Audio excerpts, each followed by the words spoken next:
What was your first initial impressions of Paul as a boss? Um, Paul's a unique boss. Paul was great in so far as he had full control. At the end of the day, he was in control. He had full create. At the end of the day, he was executive producer. He was the boss, and he didn't delegate a lot. So in looked at one way, there's that. Looked at the other way, concurrently, he kind of wasn't that way. At the same time, he was that way and also wasn't that way. So nobody would ever peg him to be like a megalomaniac, a micromanager, anything like that, because, I did have a bit of free reign to write my own promos and nicknames. The boys were encouraged to come up with creative and bounce it off him and some of the rest of the top guys. And then if it was good, it would get used. So, he was kind of a czar. He was the guy. He was absolutely the impresario, and it was his fingerprint on all of it. But at the same time, he wasn't a dictator. And it just struck me that it was a really, really good balance. Okay. So here you are, you're a young kid, you're a college kid, you're walking into the ECW locker room. What's that like for you? How did the boys take to you? Any initiations? Like, what was it like just getting acclimated to the whole ECW locker room? I probably got ribbed just as much as anybody else, and maybe a little bit more if I deserved it, but not really. I wouldn't think any more than you'd want to or expect or be satisfied with. I mean, I think initially, early on, because I started with ECW 3 days after my 20th birthday. So like literally, if I would have started with them one weekend earlier, I would have started with them as a teenager. So I was young. I think I looked even younger than I was. So I had literally just turned 20. But now, like, I looked at a picture of myself the other day where I was 2 years younger than that, turning 18. It's like a still from like me in Poughkeepsie at like a Monday Night Raw taping. And like at 18, 2 years earlier, I looked 15 or 16. So I was young, I was green, I was ambitious. I was the kind of, I would, when I was 21 or 22, I would be stuck in my head walking around thinking to myself, why couldn't you have been where you are right now 2 or 3 years ago, even at 21 or 22? So I was young. And I think whether it was that or whether it was maybe people thought that I'd have a certain attitude because I left college for ECW, like you never know kind of what people think about you until you introduce yourself and, everybody gets to know each other. And so I'm sure there were people who were kind of skeptical, thought maybe I was a stooge, thought maybe they should keep me at arm's length. If I was acting as if I were shy or speak when spoken to, I'm sure it could have been misconstrued as me being cocky or standoffish or aloof. So, it's just, human interaction, you never know. And I just tried my best, just, like I did in high school, to just be friendly and do my job well and let other people know when I thought they were doing their job well, give them compliments. And, again, just kind of be social. Don't kind of, fall in with one clique and, not, I kind of tried to get along with everybody. And I think, I think people eventually saw that like I was just kind of there like everybody else was to make a living and see how far I could advance. And as a team to see how far we could push ECW up into the mainstream ladder. Who else? Anyone else in charge besides Paul? Or he was the end all be all?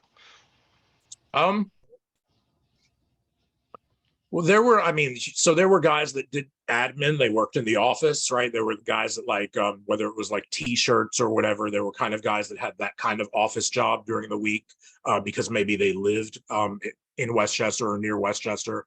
So there were those guys. And then on the creative end, helping Paul out, it was just basically who you would think, you know, sensibly, logically, based on years of experience, should be in that spot. You know, a lot of people, you know, you read the internet and it's like, oh, the New York crew. And it's kind of like, you know, Paul kind of, you know, put a lot of obligation and responsibility on guys like Tommy and Taz and Bubba. And he did. But you know, I mean, Tommy had been in the business a while. So had Taz, you know, IWCCW and up and down the road doing the indies. And then especially, you know, the proof that it wasn't all geographical and that it wasn't a New York versus Philly thing is that Scotty as well, you know, I mean, Raven for, you know, creative and for advice and stuff like that. Just kind of the zeitgeist of what ECW felt like and could and should feel like. You know, Scotty was considered a lot for his advice and his opinions. So yeah, you know, just Shane Douglas is another one, you know, so just top guys like that who had kind of been in the business already. Remember with us, like a lot of our crew, like I was the youngest at one point until a couple of other people came around, like Roadkill was about my age, Juventud was about my age, Kimona was young. I think when I started though in September of '95, until Juventud came in, I was the youngest regular, but that doesn't mean that I was 15 years younger than everybody else. And the average age in the locker room was 35 or 40, like you sometimes see. A lot of our top guys, and again, they had been in the business 5 years or more, maybe 10.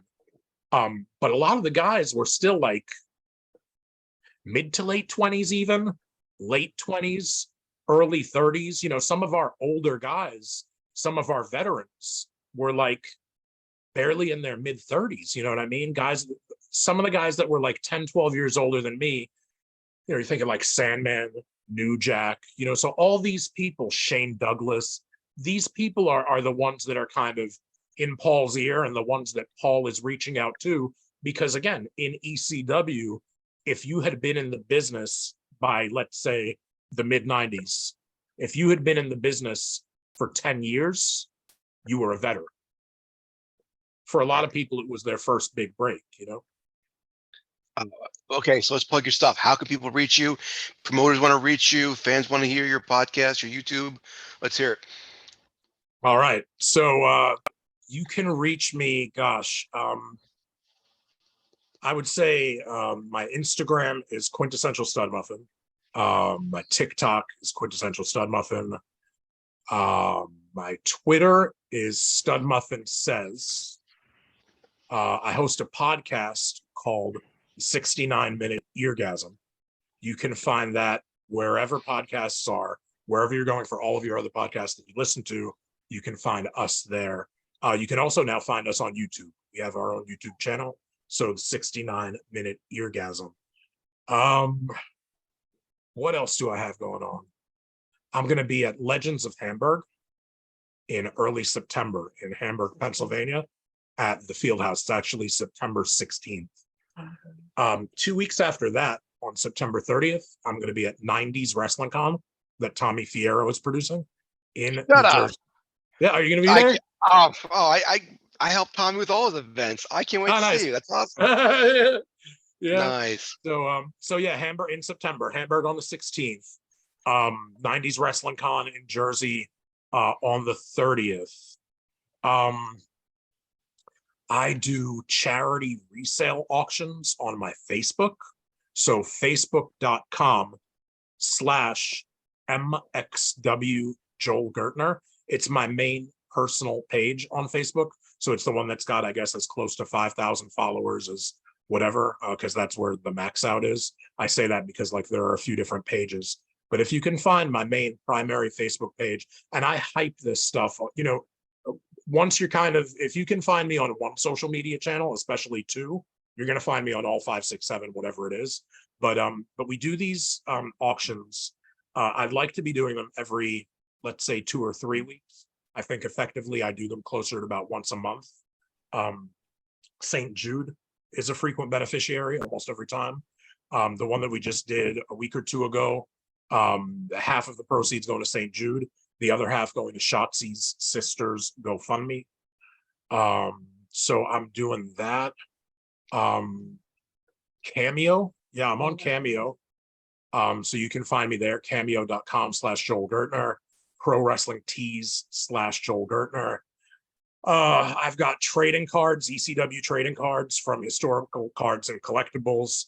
I'm going to be letting people know about those in the next week or so online. Action figures are coming out in the next few months. Yeah, just trying to stay busy.